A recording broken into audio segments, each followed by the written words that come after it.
50층 저희는 안 해요입니다. 안 해요. 네.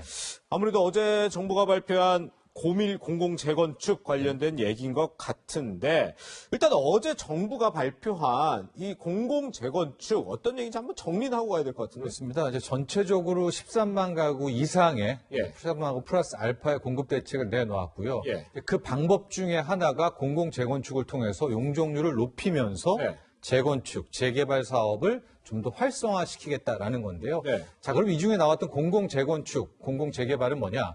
그 사업에 LH와 SH, 그러니까 네. 한국토지주택공사, 서울도시주택공사가 같이 합류를 하는 겁니다. 네네. 그래서 재건축을 진행을 해요. 그렇게 된다면 기존에 주었던 아마 이 정도면 용적률 한 250% 텐데 예. 혹은 300% 이걸 거의 2배, 500%까지 늘려주겠다. 네. 그리고 기존의 서울시 같은 경우에 있었던 35층의 층고 제한을 풀어서 네. 50층까지 가게 해주겠다. 네네. 대신 이게 원래 했던 재건축에서 나올 추가 물량보다 더 위로 세우니까 네. 더 많이 나올 거 아니겠습니까? 네. 일반 분양 물량이. 이 중에서 절반, 50에서 많게는 70%를 기부 체납을 해라. 네. 그렇다면 뭐 이게 영구임대든 공구임대든 아마 방식으로 따로 당국이 운영을 하겠다라는 겁니다. 예, 예. 그러니까 이렇게 되면은 뭐 기존에 한 최대 500가구 정도를 더 지을 수 있었다면 재건축 사업에서 네. 이걸 좀 최대 2배까지 풀어주니까 1000가구가 생겨나는 거죠. 예. 이 중에서 한 절반, 50에서 뭐 500에서 다시 600가구를 기부 체납하는 이런 방식을 얘기를 했는데 네. 이 다음에 어제도 제가 말씀을 들었지만 과연 이런 정부의 제안을 각 주요 예. 재건축 혹은 재개발 조합에서 받아들일까는 이제 확인해 봐야 되지 않는다고 얘기를 했고 그러니까 그게 핵심일 네. 것 같은데 그러면 서울 시내의 주요 이 재개발 단지들 좀 주목되는 데가 어떤 곳이 있어요, 일단? 그렇죠. 그래서 어제 나오고 당장 어젯밤 오늘 아침 이제 많은 언론에서 네네. 주목되는 단지들의 조합의 조합장들을 다 인터뷰를 했었습니다. 네. 지금 좀 보면은요, 강남권에서부터 먼저 뽑겠습니다. 예. 보면 이제 강남 뭐 대치동의 이 아파트, 뭐 음마 아파트, 음마 아파트 얘기해도 될것 송파구 같은데. 잠실 예. 주공이라든가, 네네. 압구정 현대, 또 목동도 있죠. 예. 또 서초구, 이런 신반포 2차. 이제 단지 주요 단지들이 있고요. 예. 그 세대들이 있는데 전부 반대네요? 그렇죠. 근데 지금 저거는 확정됐다고도 일단은 볼 수도 없고요. 이제 경우에 따라 바뀔 수도 있지만 일단 현재로서 초기 반응이죠. 예, 일단 언론에서 인터뷰를 한 결과 네. 예, 일단 핵심들은 반대를 한 이제 그런 상황이 되어 있습니다. 안 그래도 저희가 서울 음마 아파트가 사실 굉장히 관심 받는 곳이어서 저희 뉴스일 라이브 제작진이 인터뷰를 했습니다. 이게 음마 재건축 조합 설립 추진위원회 이종돈 위원장과 인터뷰를 직접 한 건데 비용 조합원이 이 부담을 해야 되고 또 고급화를 원하는 조합원 입장에서 인구 밀도만 높아져서 전혀 달갑지 않다.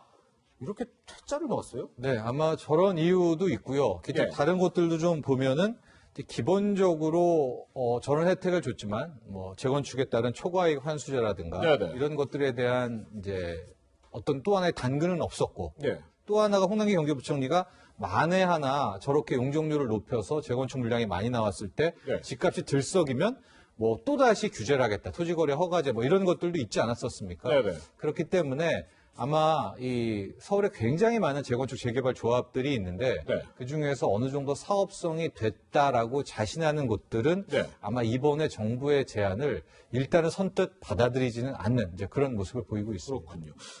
저희가 조금 전에 보여드렸던 이제 서울 주요 단지 반응을 보면 어쨌든 초기 반응들은 지금 반대를 하고 있으면 결과적으로 정부는 13만 2천 세대를 수도권에 공급을 하겠다고 했지만 이 재건축 단지들이 반대를 해버리면 우리 수용 못하겠다고 하면 이 목표치 13만 2천 세대 달성 못하는 거 아닙니까? 그렇죠. 아마 13만 가구지만 이제 이 방식, 공공 재건축과 이런 재개발 재건축을 합리하면서 용적률을 높여주는 것으로 한 5만 가구 이상은 얻을 수 있을 것으로 봤습니다. 한 40% 정도 되는 거네요. 그렇죠. 그 목표치에. 이상 뭐 최대 7만 가구까지도 뽑을 수 있을 걸로 예, 봤는데 일단 주요 재건축 단지는 그렇지만 네. 반면에 이제 사업성이 조금 떨어지고 이게 진척이 느린 곳들 있지 않습니까? 네네. 이런 재건축 조합 같은 경우에는 이번에 이 LH나 SH가 합류하는 것을 원할 수도 있어요. 예, 예. 실질적으로 이것은 이제 뭐 본격적으로 여기 조합장이나 조합원들이 의사를 피력한 것은 아니지만 네네. 지금 언론들에서 취재 이런 것들을 보면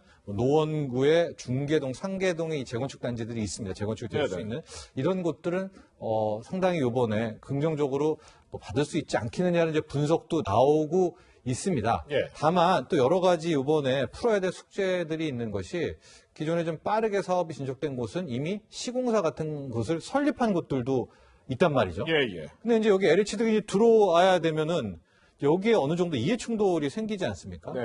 그럼 이런 부분은 또 어떻게 풀어가야 될지. 그러니까 여기에 대한 것들이 없으니까 뭐 일부 재건축 조합에서는 그럼 이거 조합이 결정된 뭐 시공사에 위약금을 물어야 되는데 뭐 이런 얘기까지 나오고 있거든요. 예, 예. 그러니까 지금 이 조합원들의 반응을 좀 보고요, 당국에서 지금 나오고 있는 문제들에 대해서 좀 더 한 걸음 더 들어가서 이 디테일한 부분, 정교하게 좀 더 보완책도 내놓을 그럴 필요도 있을 것 같습니다. 일단 84 부동산 대책 어제 발표가 됐는데 보완해야 될 점이 지금 계속 나오고 있어서 이걸 좀 앞으로 이 대책 제대로 좀 숙고를 한 대책인지 약간 의문이 들기도 합니다.